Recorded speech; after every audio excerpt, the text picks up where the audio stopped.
Excuse me ma'am. জি ma'am বলুন। আপনি কি হিট ম্যাডাম? জি আমি হিট ম্যাডাম। মানে খরতাপ যে খরা বা বৃষ্টি হয় না, জি।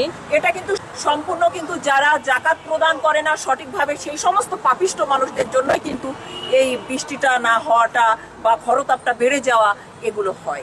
শরবত, স্যালাইন, পানি যা পাবেন সেটাই পান করবেন, না হলে কিন্তু পানি শূন্যতা হয়ে অসুস্থ হয়ে যাবে। আমি বুঝতে পারতেছি না যে এরকম কেন লাগতেছে। হাই। নাও ছাতা ধরো। মার্কেট বাজারগুলোতে যে অবস্থা, মানুষ তো আসলে রাস্তায় চলতেই পারতেছে না। আসলে মানুষদেরকে শুধু বোঝাতে হবে যে এই গরমে তারা কিভাবে চলবে, হ্যাঁ, কি খেলে অসুস্থ হবে না। আচ্ছা এখন তো কি মানে শুধু মানে যে স্যালাইন দিয়ে কি আগে চাচ্ছেন শুরু হ্যাঁ করতে? হ্যাঁ, স্যালাইন দিয়ে শুরু করি, তারপরে ঠান্ডা পানি, তারপরে মানুষ হচ্ছে যাতে একটু বসে একটু ঠান্ডা হ্যাঁ, দিতে পারে, কোমল যে পানি, কুজুম। হ্যাঁ এগুলো বিতরণ করব। আজকে আমরা পরিদর্শনে বের হয়েছি, এই যে আপনাদেরকে স্যালাইন দেওয়া হচ্ছে, এটা বাড়িতে গিয়ে গুলিয়ে খাবেন, ঠিক আছে? নেন ভাইয়া, এটা হচ্ছে বাড়িতে গিয়ে বা আপনি পথে ঘাটে যেখানে পানি পাবেন গুলিয়ে খেয়ে নেবেন, তাহলে অনেকটা সুস্থ থাকতে পারবেন, ঠিক আছে? ঠিক মতো পানি পান করছেন তো? জি পানি পান করছি। নিয়মিত পানি পান করবেন, জি কখনো পানি খাওয়ায় কোনো প্রকার গাফলতি করবেন না, ঠিক আছে? ঠিক আছে। রাস্তাঘাটে যে শরবতের দোকানগুলো বিভিন্ন জায়গায় বসে আছে, তো বিশুদ্ধ পানি না হলে তো আবার এই গরমে ওই শরবত থেকে, ওই দূষিত পানি থেকে কিন্তু আপনার ডিসেন্ট্রি হয়ে যেতে পারে, জি বুঝতে পারছেন? এই জন্য খুব চিন্তা ভাবনা করেই পান করবেন, তা না হলে নিজে শরবত বানিয়ে বাড়িতে খাওয়ার চেষ্টা করবেন।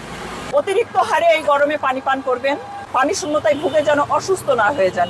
পানির ব্যবস্থা আছে, সেখান থেকে কিন্তু পানি পান করবেন। ঠিকঠাক পানি পান করছেন তো?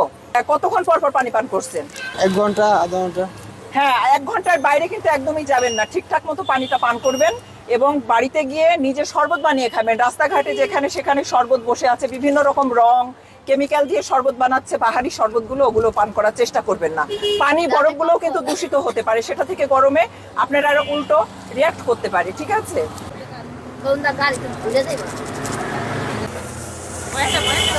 আচ্ছা চলেন দেখা একটু সামনে যাই কি হয়। চলেন দেখি। ধরেন আপা সারাদিন তো ঘুরলেন, এই যে পানি দিয়ে স্যালাইনটা গুলাই সেটা খান। Excuse me ma'am. জি ম্যাম বলুন। আপনি কি হিট ম্যাডাম?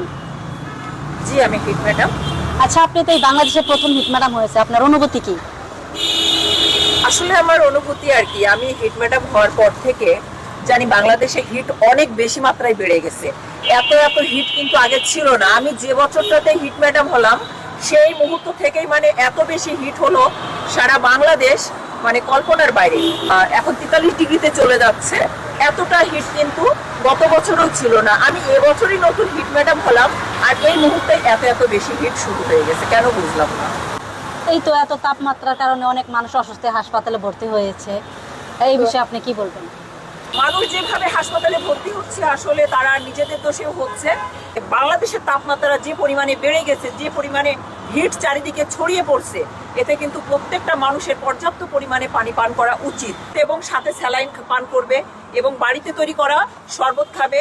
এই যে বাজারঘাটে যে রং বেরঙের শরবতগুলো পাওয়া যায়, এগুলো তারা বর্জন করবে। জি। আমি নিজেও এই যে আজকে স্যালাইন নিয়ে বের হয়েছি। আমি যখন মার্কেট বাজারগুলো পরিদর্শন করব এবং তাদের ভিতরে এই স্যালাইনটা আমি বিতরণ করব, আমি নিজেও এই স্যালাইনের বক্স নিয়ে বের হয়েছি। তো এখন আমার কথা হচ্ছে সবাই পর্যাপ্ত পরিমাণে পানি পান করুক, শরীর ঠান্ডা রাখে, এই ধরনের খাবারগুলো তারা খাক। প্রয়োজনের বাইরে কখনো গরমে যেন বাইরে বের না হয় সবাই। হ্যাঁ, সাধারণ মানুষের জন্য কিছু বলেন, যে সাধারণ মানুষ কি খেলে তারা সুস্থ বোধ করবে? সাধারণ মানুষ আসলে সুস্থ বোধ করবে, তারা হচ্ছে ঠান্ডা ছায়ায় থাকবে এবং তারা বিশেষ করে হচ্ছে শশা খাবে, লাউ খাবে, পটল খাবে, ঝিঙা খাবে, পানি জাতীয় তরকারিগুলো তারা এখন বেশি মাত্রায় খাবে। জি। অনেক অংশই এই সবজিগুলো তাদের শরীরের পানির ঘাটতিটাকে পূরণ করে দিবে। পানি পান করতে হবে, তার পাশাপাশি খাবার স্যালাইন খেতে হবে, ডাবের পানি খেতে হবে, শশা পারলে শশা খাবে, আর সাথে হচ্ছে পানি জাতীয় যে সবজি এবং তরকারিগুলো আছে এগুলো বেশি বেশি খাবে। যে সবজিগুলোর ভিতরে 80 থেকে 95% পর্যন্ত পানি আছে, এই জাতীয় সবজিগুলো সবাই এখন বেশি বেশি খাবে। অনেকের সামর্থ্য নাই ভালো ভালো খাবার খাওয়া, তাদের জন্য কি করা? এখন যাদের সামর্থ্য নেই তাদেরকে আমি বলবো যে তাদের বাড়ির আশেপাশে যারা সামর্থ্যবান মানুষ আছে তারা একটু হেল্প করবে, কারণ মানুষ মানুষের জন্য, এটাই আমি বলবো। নিজের চিন্তা করেই বাঁচে না, আর এখন যাদের মানে কি সামর্থ্য আছে তারাও এখন কিন্তু মানুষের পাশে দাঁড়ায় না। এখন পাশে মানুষ মানুষের পাশে দাঁড়ায় না এটা বলা ভুল, এখনো পৃথিবীতে অনেক ভালো মানুষ আছে যাদের সামর্থ্য নেই, তাদের জন্য আপনারা বেশি বেশি পানি বিতরণ করুন, স্যালাইন বিতরণ করুন, এবং এই গরমে যাতে তারা একটু খেয়ে বাঁচতে পারে, সুস্থ থাকতে পারে। এই জায়গা থেকে আমি বলবো যে ম্যাম, জি, সামনে কি তাপমাত্রা বাড়বে না কমবে?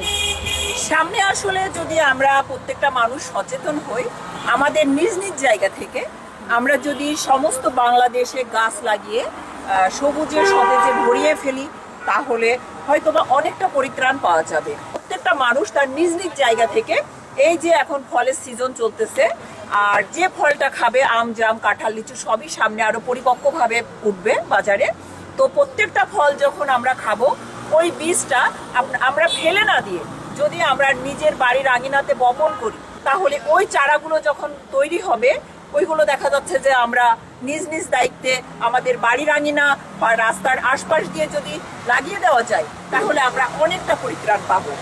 তাছাড়া আরেকটি বিষয় আমি আপনাদের সাথে পরিষ্কার করতে চাচ্ছি, শুধু গাছ লাগালেই হবে না। যারা কোটিপতি মানুষ, দেখা যাচ্ছে যে কোটি কোটি টাকা তাদের আছে, কিন্তু তারা নিয়মিত জাকাত দান করেন না। এই যে মানে খরতাপ, যে খরা বা বৃষ্টি হয় না, এটা কিন্তু সম্পূর্ণ কিন্তু যারা জাকাত প্রদান করে না সঠিকভাবে, সেই সমস্ত পাপিষ্ট মানুষদের জন্যই কিন্তু এই বৃষ্টিটা না হওয়াটা বা খরতাপটা বেড়ে যাওয়া এগুলো হয়। আর তাছাড়া এর পাশাপাশি আমি বলবো যে মানুষ এত এত বেশি পাপ করে ফেলছে যার কোনো শেষ নাই। এই পাপ কাজ থেকে যদি আমরা সবাই মিলে বিরত থাকি, আমরা যদি আল্লাহর কাছে তওবা করি, তাহলে দেখা যাবে যে পৃথিবী অনেকটা শান্তির দিকে ফিরে আসবে। বিশেষ করে তাপ, খরা বা বিভিন্ন ধরনের বালা মুসিবত থেকে আমরা রেহাই পাবো। জি, আপনি অনেক ভালো বলেছেন, আপনাকে অনেক ধন্যবাদ। আপনাকে অসংখ্য ধন্যবাদ আমার মূল্যবান বক্তব্য নেওয়ার জন্য। যাই হোক, Thank you সবাই so সবার much. পাশে থাকতে হবে, সবাইকে সবারই সাপোর্ট দিতে হবে, সবাইরে মানে টেগল দিয়ে থাকতে হবে, কারণ সবার পাশে দাঁড়াইতে হইব। আমি রিপোর্টার আনিকা, আমার বক্তব্য আমি এখানেই শেষ করলাম। মিস্টার হংকং চ্যালেঞ্জ থেকে এসেছি। আপনারাও প্রচন্ড রোদ গরমে কষ্ট করেছেন, ভাই ছুটে ছুটে বেড়াচ্ছেন, মানুষের সাক্ষাৎকার নিয়ে বেড়াচ্ছেন, তো নেন আপনারা। Thank you, ma'am. Thank you. Thank you so much. আজকে আমরা স্যালাইন Thank বিতরণ you. করার জন্য Thank বের you. হয়েছিলাম। Thank you. আপনারা সুস্থ থাকবেন। Thank you. যাই হোক, হিডাপার কথা শুনে ভালো লাগলো। হিডাপা সবার পাশে থাকতে চাচ্ছে, সবাই সাপোর্ট করবেন হিডাপাকে, যেন হিডাপা এইভাবে করে সবাইকে সাপোর্ট করতে পারে, সবাইকে ভালো ভালো সাজেশন দিতে পারে। এত পরিমাণে গরমের হিট, এর জন্য হিডাপার কাছে চলে আসলাম। চলে আসার পরে দেখলাম উনি সবাইকে স্যালাইন দিল, আমাকেও স্যালাইন দিল। যেই প্রচুর পরিমাণে গরম, এই গরমে টিকানো যাচ্ছে না একদমই, মানে এত পরিমাণে বাইরে বের হওয়া যাচ্ছেই না, অনেক পরিমাণে অনেক গরম। হ্যাঁ, আমি রোদের পুরো তাপমাত্রা ক্লান্ত, অনেকই বেশি। আমি পুরো ক্লান্ত হয়ে গেছি, আমার এত অবস্থা খারাপ লাগতেছে, মানে আমি বুঝতে পারতেছি না যে এরকম কেন লাগতেছে। হাই, আমি রিপোর্টার আনিকা বলছি। আমার সহকারী রোদ্রের তাপে সহ্য করতে না পেরে পড়ে গেছে। আপনারা সবাই ওর জন্য দোয়া করবেন। এখানে বিদায় নিলাম, আল্লাহ হাফেজ।